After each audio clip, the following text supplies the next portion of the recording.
Hello, hello.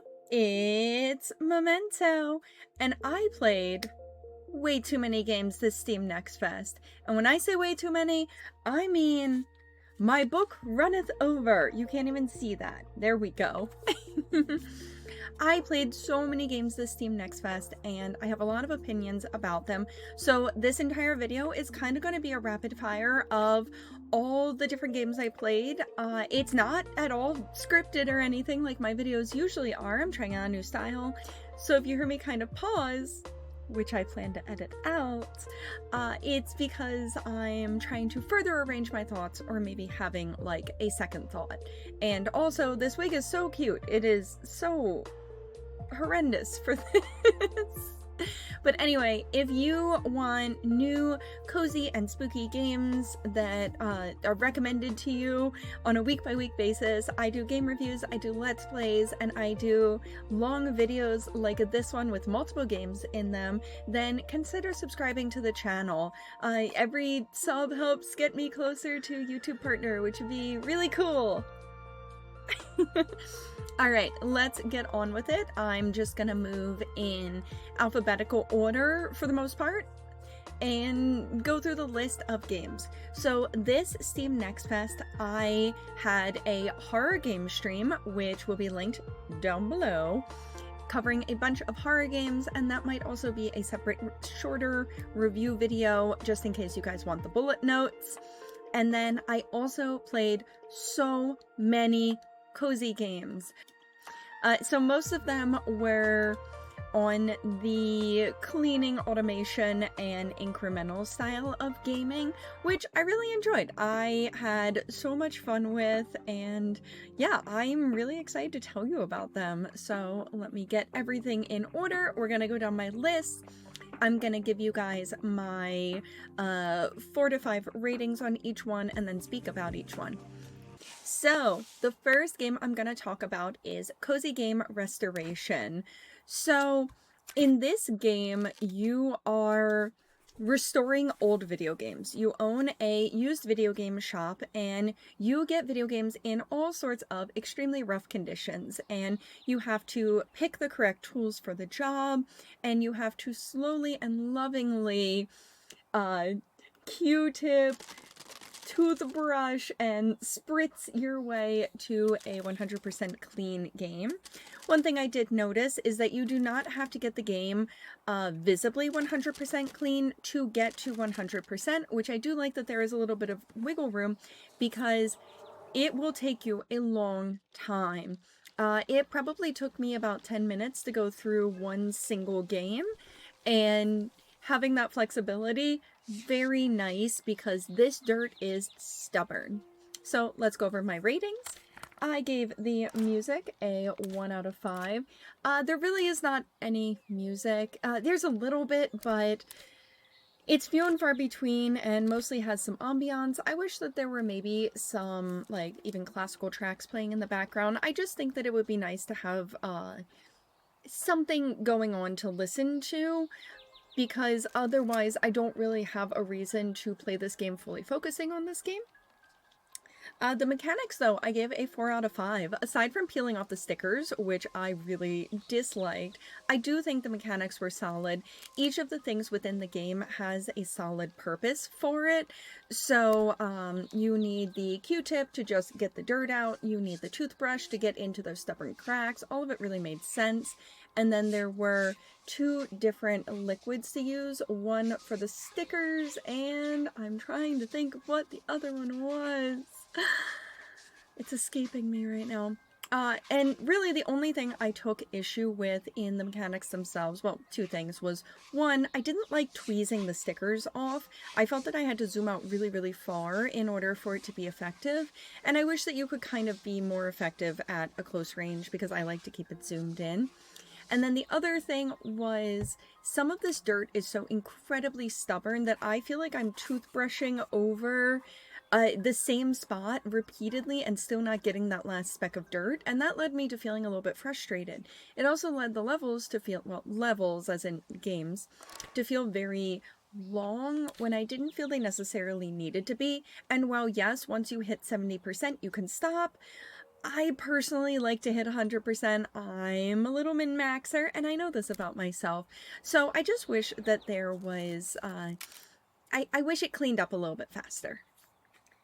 For the satisfaction, I gave it a 2, which again is related to, I wish that when you went over stuff, you really got the dirt out. I don't mind going over it a couple times, but sometimes it was like 9-10 times and I'm still not getting all the dirt. And I wanted to get all the dirt. The story I gave a 2.5. There's not a lot of story to go along with it, but I do like that, you know, you have your little video game restoration shop. I think it would be cute to have like a little opening cutscene or something, or just some sort of cinematic to it, and I think that would add a lot. And then for the coziness, I gave it a 3. I think that the game was really cozy. I think it was really relaxing. For me personally, I would absolutely put on like some true crime or something and listen to like a podcast while I played it, since there isn't really any music for me to listen to. And then one thing I want to touch on is you do get to follow market trends and sell your games, and the better cleaned they are, the higher sell value there is, and there's also market value going up and down over time. I hope that this system is expanded upon in the future.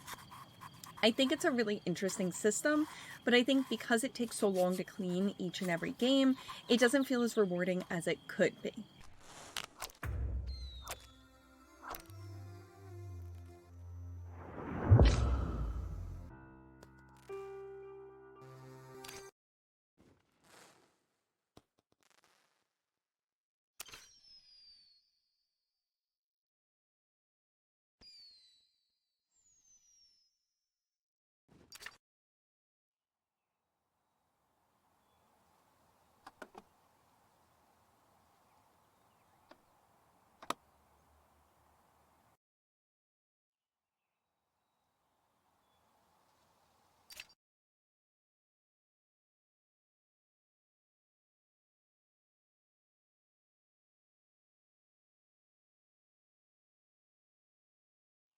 The next game I want to talk about is called Declutterer.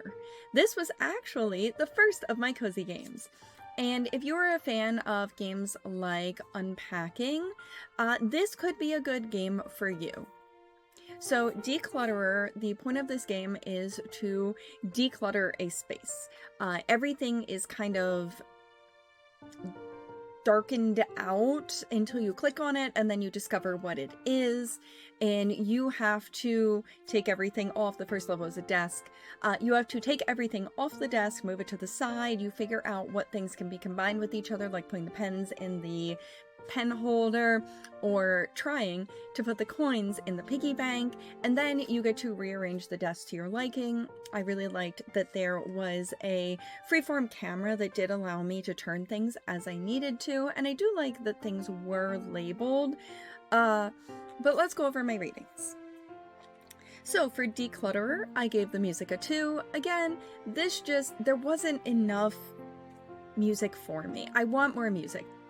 For the mechanics, I also give it a 2, and this is because there were certain things that worked really well in the game. I was able to put the pens in the little pen holder super easily. That was great, except that's not where they were all supposed to go. Some of them were supposed to go into a pen case that I could not get to behave for the life of me. I also could not get the coins in the piggy bank. I kept trying, I kept rotating them, and it was not working. So I think that the mechanics do need a little more polishing in this game. Mainly just make it so that the interactable objects are more, when you click on them, you interact, not necessarily. I have a feeling that I probably needed to further manipulate the camera, and I think that that can get really frustrating. Again, while these are meant to be substantial levels, I don't think you want to have frustration added into these levels as well. And I did really like the finished product. It was really fun to work on the desk, even if I did have my coins lined up at the top. For the scenarios, I gave it a 3. I think the scenarios were really solid. I think they looked good, they looked different, and overall, I think that it's very open-ended and you can have a lot of different things. You don't have to limit it to a desk. You don't have to limit it to a countertop. You can kind of move all over the house, all over the workspace, all over anywhere pretty much. So I do like how open-ended that is. And then for the coziness, I give it a 2.5, and really it's just those mechanics made it feel less cozy because I was frustrated that I couldn't get my coins in a piggy bank. So I think most of it just comes from make the mechanics a little bit smoother, a little more intuitive, and it will be great. Next up, we have Gathera, or Gathera. I've been calling it Gathera. I don't know, something about it. I don't know. I want to call it that. I want to call it that so badly. This game, I was really excited to try out because it reminded me a lot of Forager, a game that has since been sadly abandoned. So I was very excited to check this out and see what it had in store. For this game, you are focusing on gathering materials to craft different items to help basically expand and explore the world around you. You're going to get to decorate it with the things that you find, you're going to get to build a home for yourself, and you also get to min-max, which is my favorite thing to do. I love min-maxing. I think it's so fun. I love collecting different materials, I love organizing, I love all of that stuff. And on top of that, you could also be attacked at any given moment by the creatures on the lands nearby, the little goblin buddies. So again, this game really spoke to me and I was very excited to check it out. I love pixel graphics and everything, and I'm gonna go through our ratings. So for the music, I gave it a 3. You were unable to turn off sound effects, which drove me a little bit up a wall. I really dislike sound effects. I want to hear your pretty music. But I did like the music. I think it loops decently. I like that when you go into the different biomes, you hear different musical tracks. And overall, I think with a few more settings to make it so that I don't have to listen to all of the crafting noises, I will be such a happy camper with this music. For the mechanics, I gave it a 4. I think the mechanics were really solid. Some of it was intuitive, some of it was a little bit less intuitive, and more you need to get used to it, but I don't necessarily think that that's a bad thing. Crafting is a little slider on the side, and then things will run and craft as you're out exploring other lands. So, you know, you do have a slightly automated system. The things that you craft, you're going to need to build other things, so all of it's stacking on each other, and basically the ideal way to do it is have as many systems running in parallel as often as you can. I like that I can craft a chest early. That made it really helpful to store my excess materials, as you do have a cap of how much you can carry, and I can absolutely see myself having so many chests in the future. For the crafting, I did give it a 3.5, and that's mainly just the crafting is mostly intuitive, but definitely a system you're still going to have to get used to, where the different sliders are, what they mean, and there's a lot of different crafting mechanics in it, and a lot of different things you can use to craft. For the enemies, I gave them a 4. So the first enemies you're probably going to meet, as it's the free island that you can explore, are the goblins. Those are really fun. They have a pretty simple attack pattern, and taking on multiple ones at once isn't even that big of a deal. What really bumped this up for me, though, was the spoilers. The bunnies. I am known for absolutely disrupting the wildlife of the games I play. See any Minecraft playthrough I have done over on my Twitch. Link below. I like to terrorize the wildlife in Minecraft. So naturally, I had been terrorizing the sheep, which have the cutest walk animation, and when I went over to the next island, I decided that the rabbits were going to be my next victims. Except, the rabbits fight back. I loved the design of these enemies, and I loved all the different enemies that I saw. The only thing that was a shame to me was that I never got to have one of the goblin raids. I left the game running, I tried everything I could. I never had any goblins come to attack my base, but other than that, the enemy designs are really, really good and really solid, and I like all the different, like, attack patterns that they had. And lastly, for the grind of this game, I gave it a 2. It is a little excessive in the grinding, I found.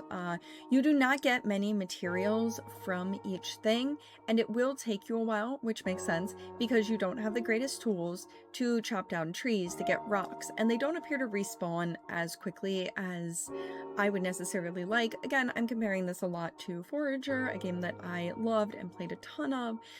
So I think that either it would be nice if you got a few more materials from things instead of just like 2 to 3 logs and 1 to 2 stones. I think that that could go a long way in making it feel a little bit less grindy and more productive. Also, you will level up incredibly slowly. I think it would be nice if your first few levels, maybe even, I'm not sure what the level cap is going to be, so I'm going to give an arbitrary number.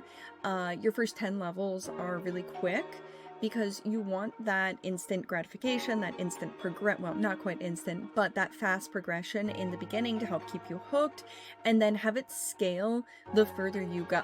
Because when you get 2 experience per rock, and each rock takes like 10 hits, it doesn't feel very good when you have to get to 100 with that.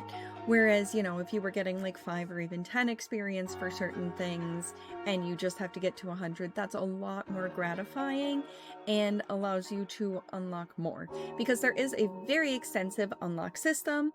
I really wanted to explore more of it, but it was taking so much time to level up each thing, and I had so many demos that I really wanted to play that I just didn't have the time to do a full unlock of this particular game. However, I do love their progression system. I think it's cool. I think they did a good job with it, and it does feel like there are a lot of things that are very quality of life focused, which you should have in a game like this. Next up, we have Keep Watering. This is an incremental game.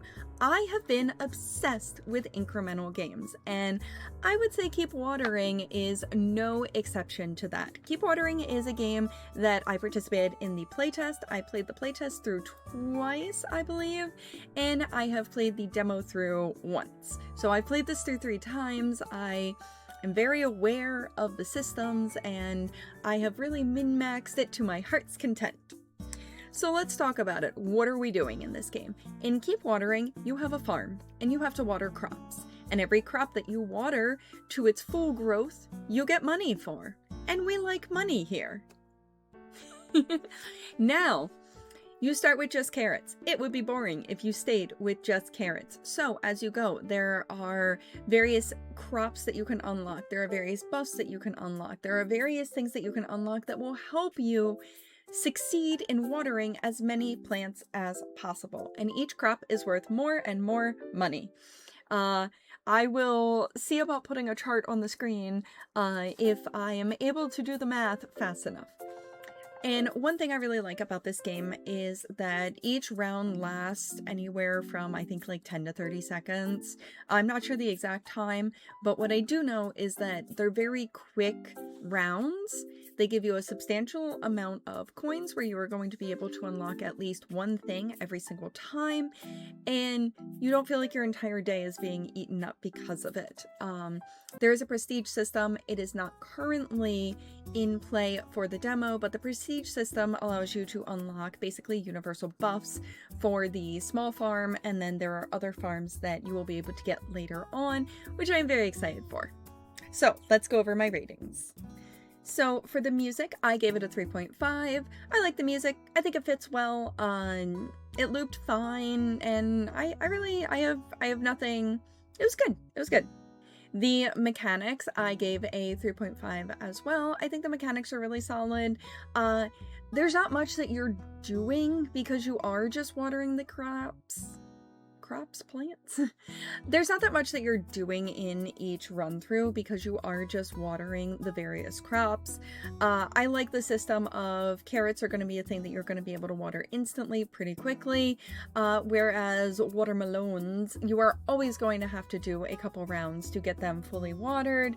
I think the system of level ups is really good, and yeah, I think it's solid. It's a simple system, but it works. For the power-ups themselves, I gave them a 4. I think the power-ups are good. I like the rain cloud. I like the tractors. I like that I am able to power up so that there's more bang for my buck when it comes to actually watering things. I like that I'm able to power up to make my days last a little bit longer and, you know, get various crops. And I think the power-ups is a really solid system. I gave the game loop a 4 as well. One thing I did really like about this game is you will go through each time very quickly. So even if you have a horrible run, it's 30 seconds wasted. It's nothing, and you're gonna get money regardless.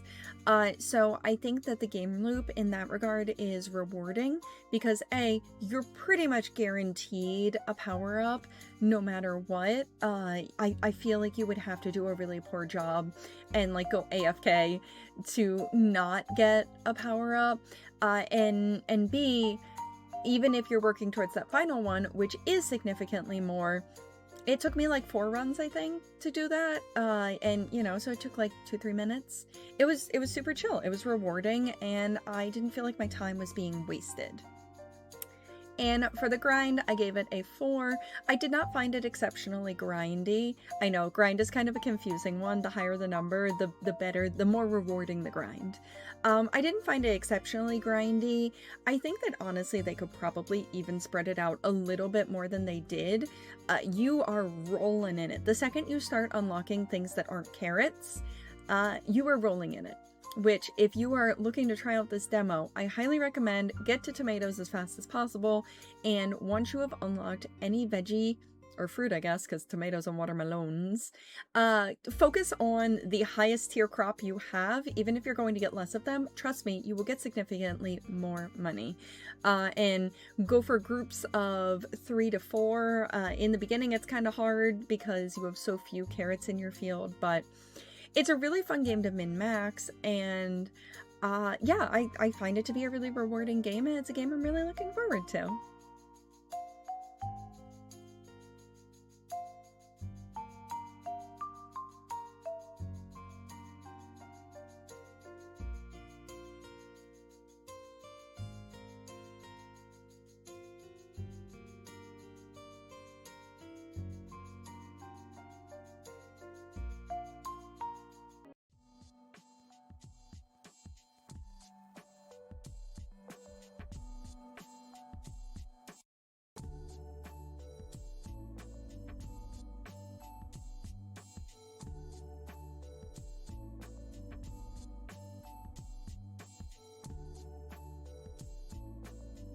Alright, next up on my list is Moldwasher.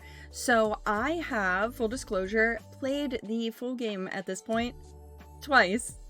So I have played a little bit more than the demo, and I will say that my ratings are based around the full game release and not purely based on the demo, and I will talk a little bit about the full game release. In this, the demo, you only have access to technically 3, but really only 2 different tools, whereas in the full release you have 2 additional tools and then, well, 3 additional tools and some other stuff. So I have seen a bit more of the game. However, I highly recommend this game. Moldwasher has you playing as a little nigiri sushi, and you have to clean up the kitchen because it's nasty. I wish I had a little sushi buddy to clean up my kitchen because I could use his help sometimes. Doing the dishes is hard.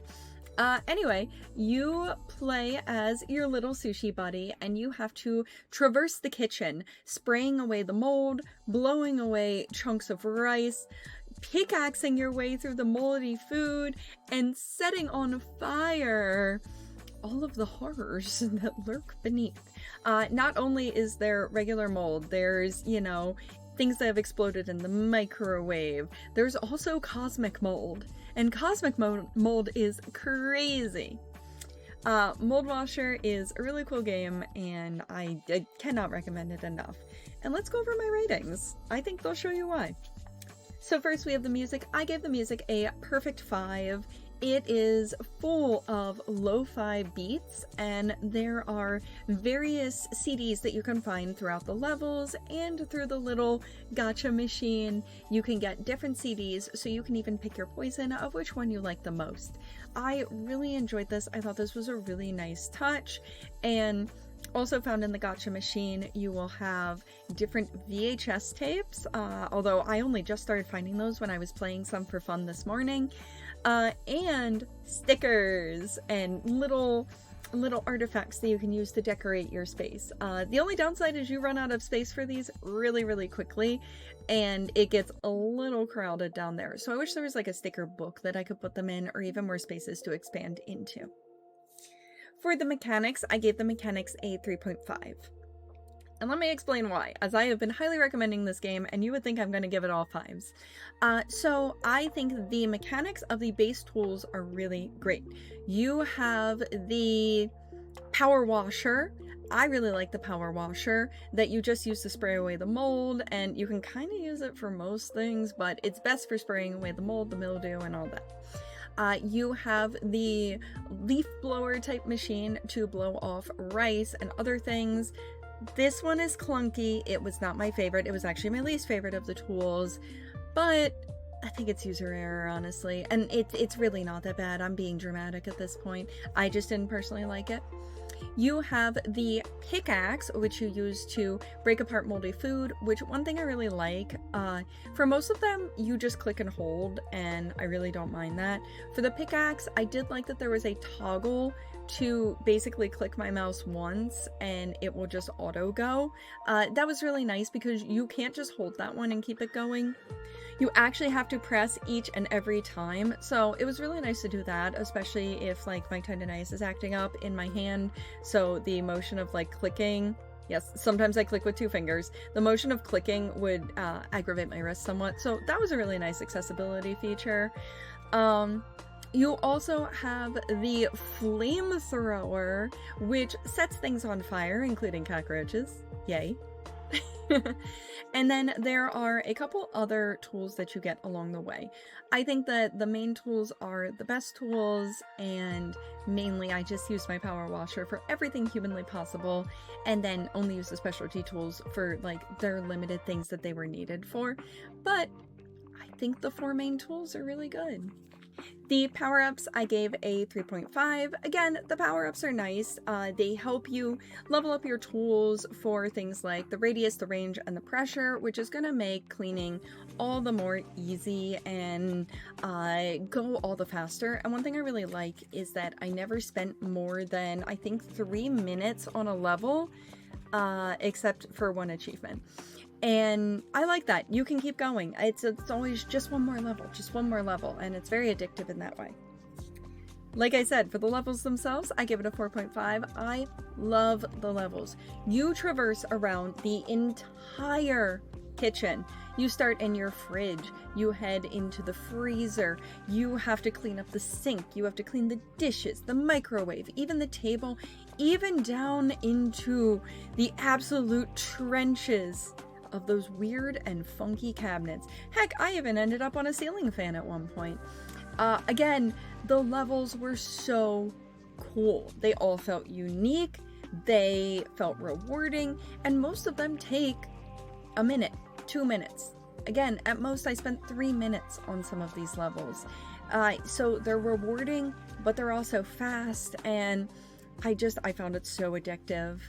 And then, of course, for my coziness, I think you could guess, I've given it a perfect 5. I think this is an amazingly cozy game. I really love it. I love all the different levels. I love that you can go back and replay levels. And honestly, having played the full game through twice now, I hope at one point we get some DLC. I would love to go clean the bathroom or something, you know, clean the living room. Let me explore the entire rest of the house with my little sushi boy. I love this game. I cannot recommend it enough.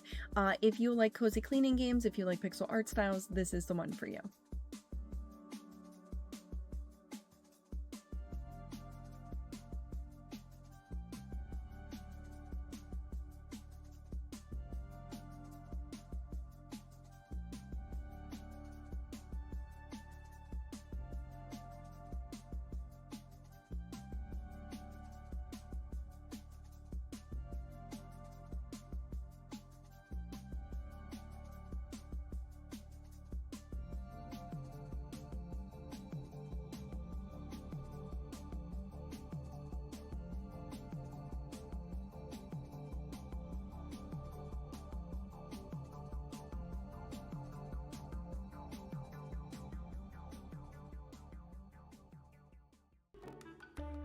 Next up, we have the rabbit hole. Now, one thing I don't talk about a lot is I love tower defense games. Tower defense games were one of my first big gaming obsessions, and the rabbit hole takes tower defense and said, what if we make it extremely cozy? You play as a little rabbit in a town ravaged by raccoons. Darn those mischievous raccoons. And you have to help resupply the town with the fruits and veggies it needs to survive and thrive. One thing I really like is there is no time limit on the levels, so you have as long as you need to set up the levels. Now granted, you will not be spending that much time setting up the levels as there are limited amounts of things you can do. There's also 3 difficulty levels. There's easy, medium, and hard. I have tried all 3 at this point, and hard mode is really punishing. I have not quite figured that one out yet. I also wonder if it's just incredibly hard to do in the limited scope of the demo. However, I'm very excited to see more. This is a game I'm really looking forward to because, again, tower defense games are some of my favorite games out there, and I haven't played a good tower defense in a long time. This game, the vibe of it reminds me a lot of Cult of the Lamb, just in that take something that isn't usually seen as cozy and make it cozy. It has that kind of vibe to it. Also, the art style and animation is so cute. To go through my ratings of the game, I gave the music a 3.5. I think the music is good. I want to hear more. I hope that we get more tracks in the future. I really want to see where we go past the first level in the future, as right now there is only the first level and then you can power up the stuff, and I would love to see alternative locations. For the mechanics, I gave it a 4. The mechanics of the game are really simple. You have carrot coins that you're able to spend, and you can spend this on fruits and veggies that you need to grow to fill your haul, and the more you get in your haul by the end of the game, the bigger the reward. You can also spend this on towers, which are going to be your main methods of defense. These are things like sprinklers, beehives, and there are 2 different types of flowers that you can grow, one that shoots pellets and one that shoots fire. You plant these around, and these are your towers to help defend your base. And each of these towers you are then in turn able to level up, but this all costs carrot coins, so you have to balance the amount of carrot coins you get. And then the third category of things is weapons. You yourself are also a movable tower when the night phase comes. So you are able to, say you have stuff on 2 sides and then you have up here, this area isn't as well guarded. You are able to focus your time and attention up there and leave your towers in the lower corner to do what they do best and fight off those menacing raccoons. I think it's a well-balanced system, and when it hits the morning phase, you collect these little crystals that sort of give it a roguelike element to it as well, to give you overall power-ups. One of my favorites being these spinning blades that shoot out at things every like 15 seconds. I really liked those. Sometimes you can get more carrot coins, sometimes you can get towers, and it kind of just depends on what you feel you need for your specific run. Oh, and always mow the grass. I've kind of jumped ahead. For the towers, I gave them a 3.5. I think that the towers are really solid, but I want to see more in the future. And looking at the different level up patterns in the game, it does look like we will be unlocking more in the future. We just don't have them yet, and that's why I want the full game, so I can give you that judgment. I gave the enemies a 4. Despite the fact that all your enemies are raccoons, they do actually have a lot of variation to them. You will have your basic raccoons, you will have the ones in the red hoods that are like the Reapers. Those ones take a little bit more damage. And then you also even get to a point where you have these supersized ones and magical ones that can cause you to freeze in place. And I think the enemies are really well thought out. And likewise, I think the weapons that you yourself get to carry are well thought out, and you're able to get one that adapts to your playstyle. Get the carrot sword. Trust me, it's the best. Also, you are able to do different challenge modes in the game, one of which is permadeath, but right now those are not available. So on a standard run, if you happen to lose all of your health, it's not a big deal. You wait 15 seconds and you respawn. Except it is a big deal when you're on hard mode and they immediately drain your entire hull, but we won't talk about that. That's not recorded footage, so no one knows. And then for the coziness, I gave it a 4. I think it's a very cozy game, and I am so excited to see where it goes from here. It is such a great take on the tower defense genre, and I like how it fleshes it out a little bit more. You do have a town with townsfolk who you're able to buy things from. You can get cosmetics, you can build up their houses, and you're going to get to do more with that, and it's going to have this really cozy appeal to it, while also focusing mostly on that tower defense.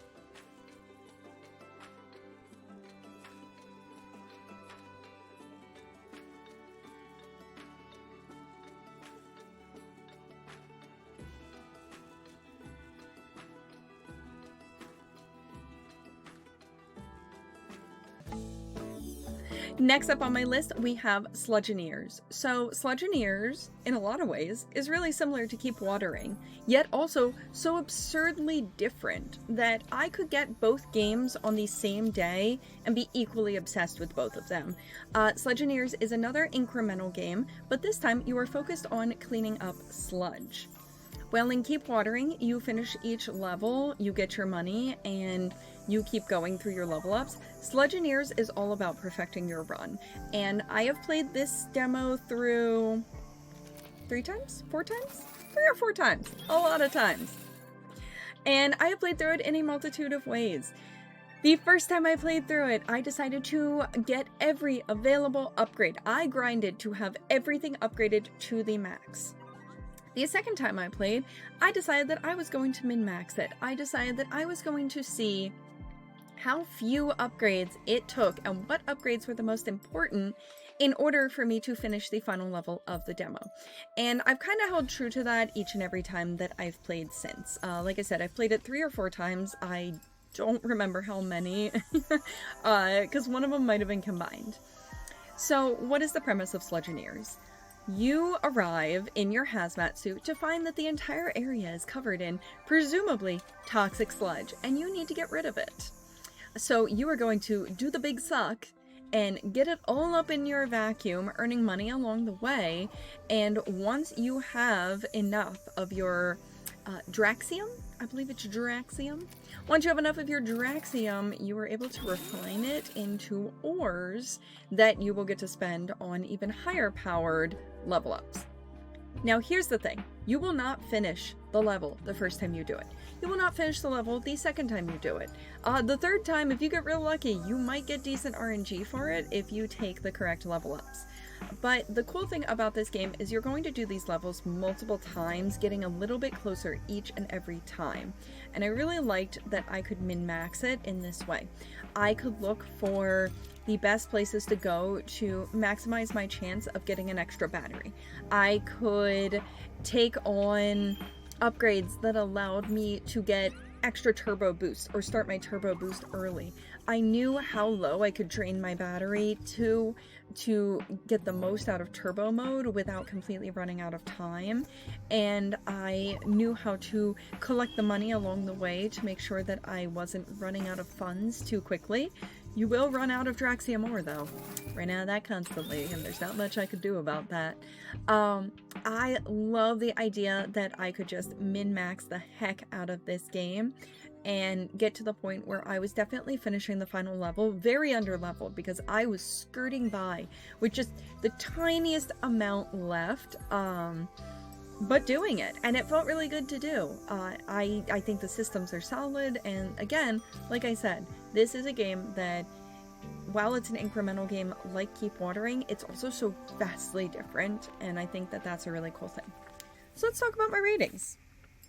For the music, I give the music a 4.5. I think the music is really solid, it loops well, and it sounds good. For the mechanics, I gave it a 4. I think the mechanics are very solid. You suck up the sludge, you drill through the weird orange crystals, and then you also refine all of your ores, or you refine your sludge to get ores that you can spend on power-ups. These power-ups, I gave a 4.5 to. I think the power-ups are really solid. I think that they provide a lot of different variation while all still being cohesive together. So you have power-ups that give you extra battery. You have power-ups that make it just drop extra batteries to refill your charges. You have your turbo boost. You have things to help give you more bang for your buck, more money. You also have power-ups to your drill, to have your drill able to hit critical hits.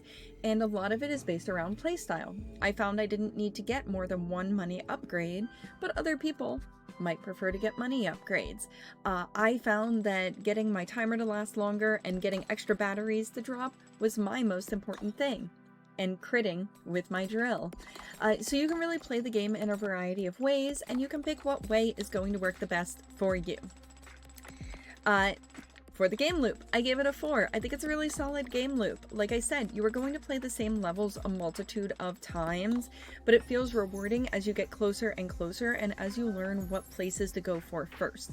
You get extra money if you desludge someone's entire car. If you desludge a large area, you will find where those boundaries are and you will be able to min-max getting the most money possible and knowing how to get the most ore or sludge as possible as well. And then for the grind, I also gave it a 4. I think that the grind feels good. You're actually more likely to grind in the later levels, especially if you're a filthy min-maxer like me. You're more likely to have to grind for these special challenges than you are to actually finish the levels, as I was finishing levels by the time I did my 3rd or 4th playthrough. I was finishing levels so quickly, I was actually finishing them before I finished the little extra challenges that give you a boost of money. So I think the grind is really good. I actually think it feels incredibly well balanced. If you're taking the time to learn how to do it in a way that min-maxes it, you are going to fly through stuff, and that's okay. But for the average person, you're not going to fly through it too quickly, and I think it feels incredibly satisfying. Alright, next up we have the game StoneSpace. So this was a game that I was just asked by the dev to review, and I want to give some honest feedback on it. So this is a game based entirely around crafting, and as I booted it up, I did remember the fact that I hate doing individual crafting. However, I love resource gathering. I know, you would think they go hand in hand. They don't with me. However, I wanted to give this game a try. I was very excited for it, and I do love gathering resources. I think it's so fun to explore a world and gather up all the resources you need. And when I actually looked at the crafting system, I felt as though I could do this. So in StoneSpace, you have crash landed, and no one is coming to rescue you. Everyone you knew and loved is dead. And you need to find your way back into space, all starting with a simple stone. Ergo, the title, StoneSpace. So you walk along the beach, you are able to collect resources, it gives you a few tips along the way, and you need to incrementally build up your crafting. Now, I want to talk a little bit about this system and give a little bit of feedback on this. I do like that the game provides you with a small cave that you are able to sleep in if you are not able to craft yourself a bed. However, crafting a bed ended up actually being very easy at the end of the day, and I actually didn't find the cave until the second day. You do have an energy bar, and your first day, you're probably not even going to notice it. Your second day, when you start chopping trees, you will notice it and you will need to sleep. You are able to sleep in increments of hours, depending on how long you want to sleep, and you are able to just sleep until your energy is full, sleep until the next day, etc., etc.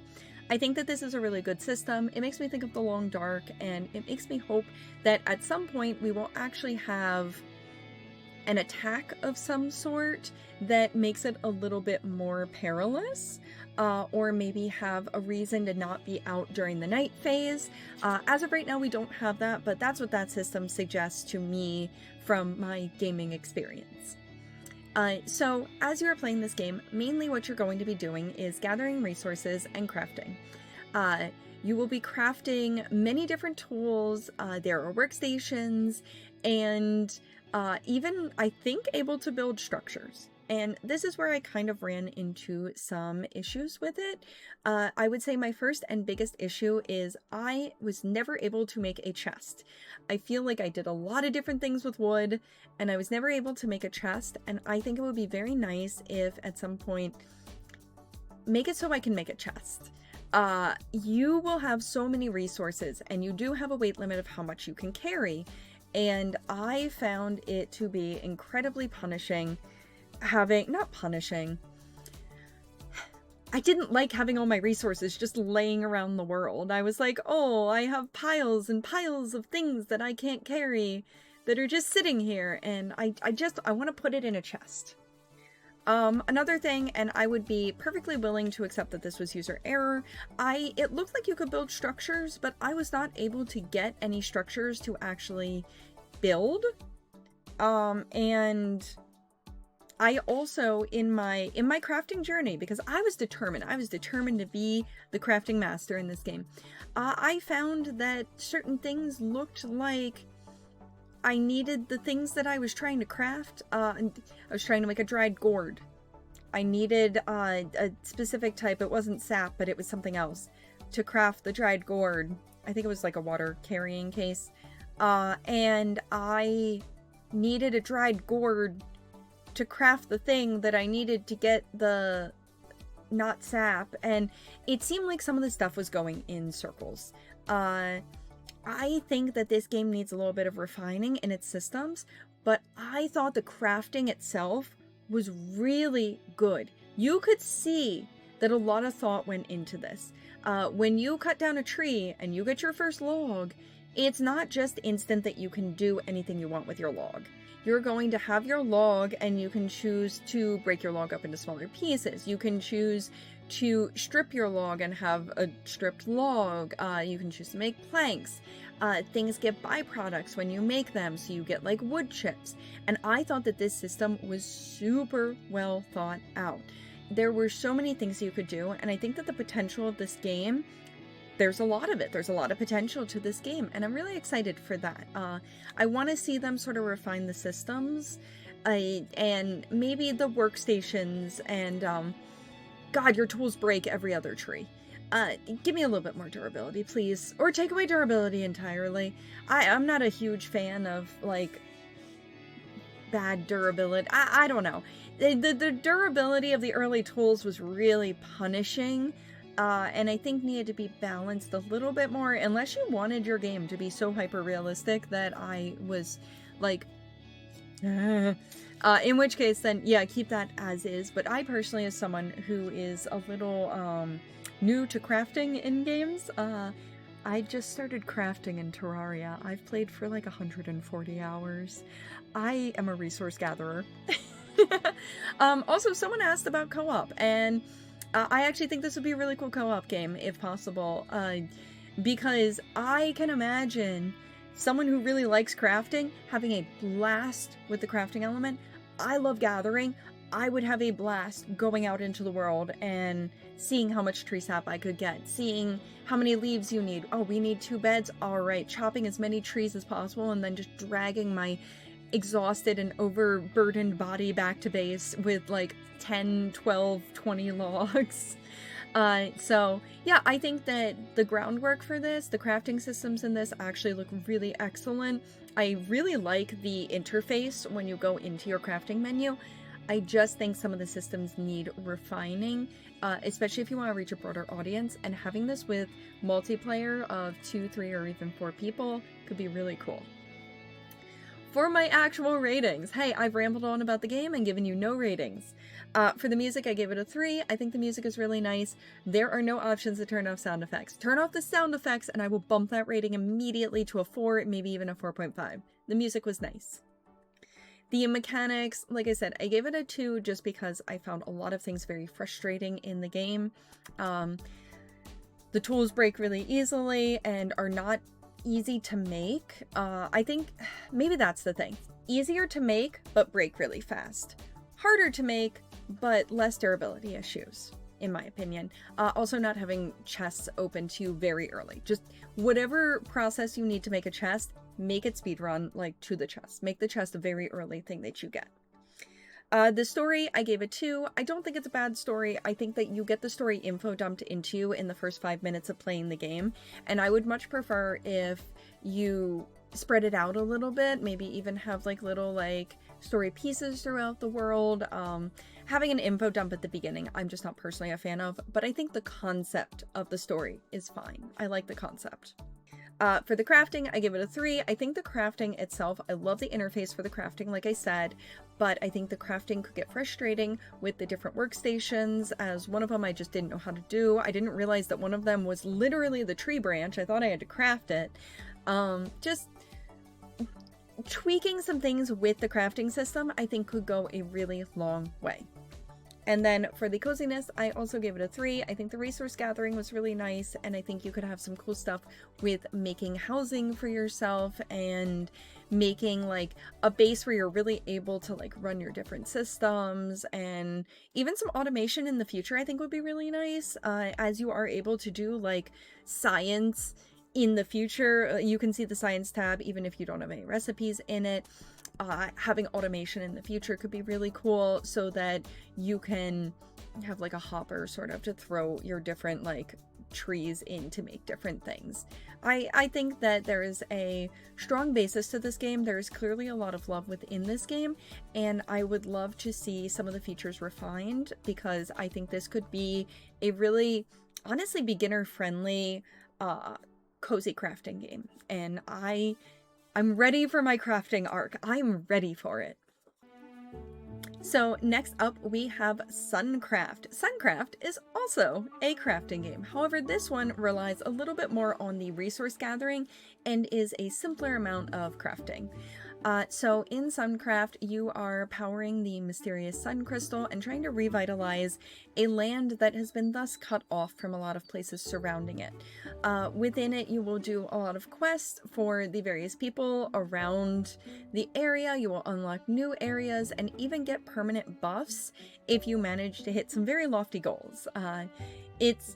It's grindy, but in a good way. It's meant to be grindy, especially those like bonus statues.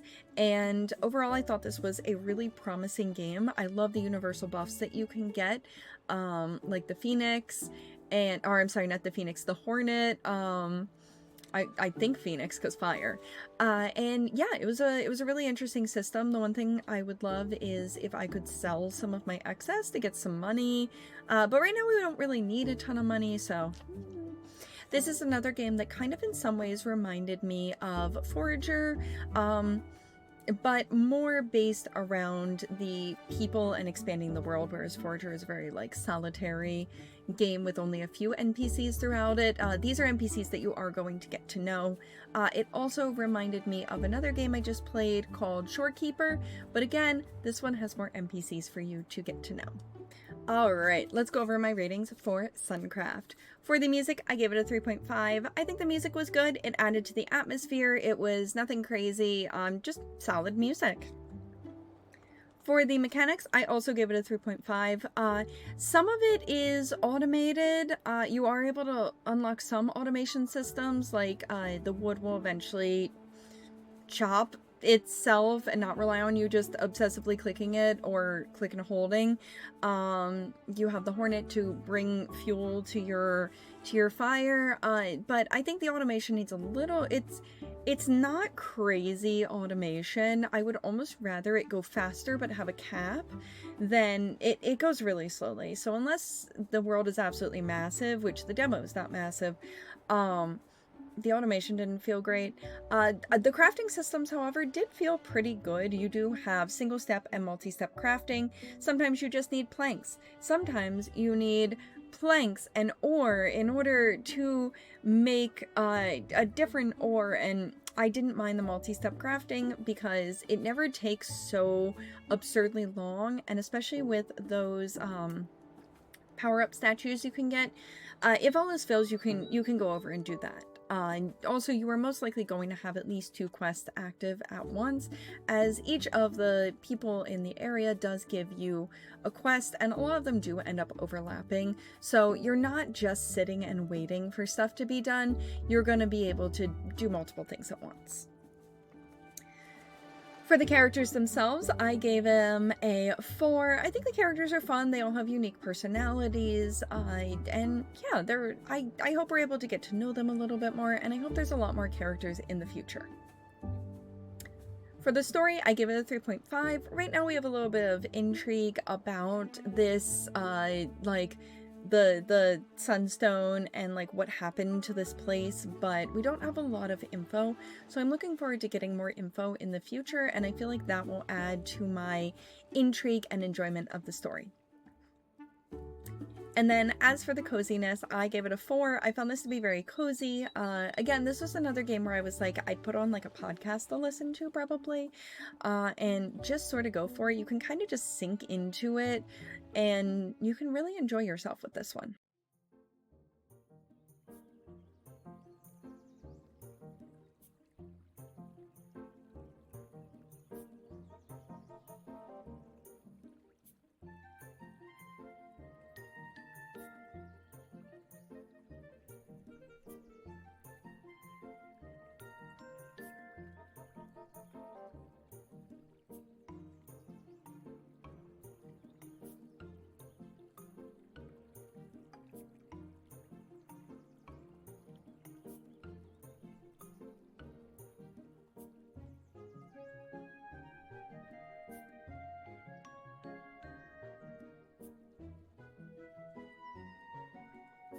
And now we have made it to the final game. I've been recording for over an hour. I thought this would take me like 20 minutes to run through all of these, but apparently I have one too many things to say. For our final game, we have Verde. If you're a fan of Gordlets, but you wish that Gordlets had a little bit more story, a different sort of progression system, I think Verde might be the game for you. I liked Gordlets. I like Gordlets, but I didn't always like their progression in it. So when I saw Verde, and I felt like I didn't have enough cozy games, which apparently was a lie, I wanted to check it out, and I wanted to see what it had in store, and I ended up really liking it. I ended up 100%ing the demo. Kind of lost my mind a little bit. So in Verde, you get to go make little magical ecosystems. Your faithful owl is helping to train you in the process and showing you the different needs that the little people isn't quite the right word, but the little creatures need. You will earn money to be able, well, leaves, to be able to unlock different areas, buy the different land pieces, and even decorate. And the goal is to get everyone's needs met, the land expanded as far as you want it to be, and just a beautiful little capsule that you can then go to take a picture of. So for Verde, I gave the music a 3.5. I think the music was good. I think it was nice. It fit the themes of the game really well. Again, this is... You need music for a game like this, but this is definitely a podcasting type game. For the mechanics, I gave it a 3.5. The mechanics are explained decently, but I would say not fully, and I did not really use the mapping feature to tell where my shortcomings were until, well, I never really used the feature, but I ended up manually like checking the houses and the businesses to see what they needed at the end. But basically there's 3 things that you need to have to make your little guys, your little dudes as happy as possible and to fulfill the needs of the businesses. You need to make sure that everything is watered, or if you're on the beach, you need to make sure everything is cooled down. You need social, you need nutrients, and you're going to go through each of the houses and businesses to make sure that those needs are being met. And then, of course, there's decorations, which are also necessary. And once I really got the hang of it towards my end game, I really enjoyed this, but I feel like I didn't get the hang of it until end game. For the characters, I gave these little dudes a 4. I think that they're really cute, but also the main character of the game and his owl companion are really charming. It's a really cute way to do a tutorial that adds a little bit more pizzazz to a game that otherwise really doesn't have a story. It's a game about building and decorating, not a game about a consistent story, which is why we don't have a story rating. Instead, we have a customization rating, and I give the customization a 2.5. Some of the things in the game have a ton of customization, and I really liked it. Some of the things in the game don't really have great customization. I noticed that with some of the houses, the first toggle would be really good, but the second toggle, I was like, I can barely even see this. Like, what's the point of having this as a toggle? I think just adding a little bit more customization to the appearances of things. Now, granted, as a filthy min-maxer, I cared a little bit less about my customization, but I do recognize that most people are going to go into a game like this, especially a game that is about creation, and expect more customization. It looks like there will be more in the future already. I just wish we had seen a little bit more intuitive customization in the demo. Like, don't make it so that customizing the house is like, oh yes, the whole house, and then this like tiny other thing that you can customize instead of like the leaves on the house. I just need the customization to make a little bit more sense. And then lastly, the coziness, I gave a 4. This was very cozy. I cannot deny that, especially since I went back to it again because I really wanted to get that 100%. I liked it. I thought it was fun.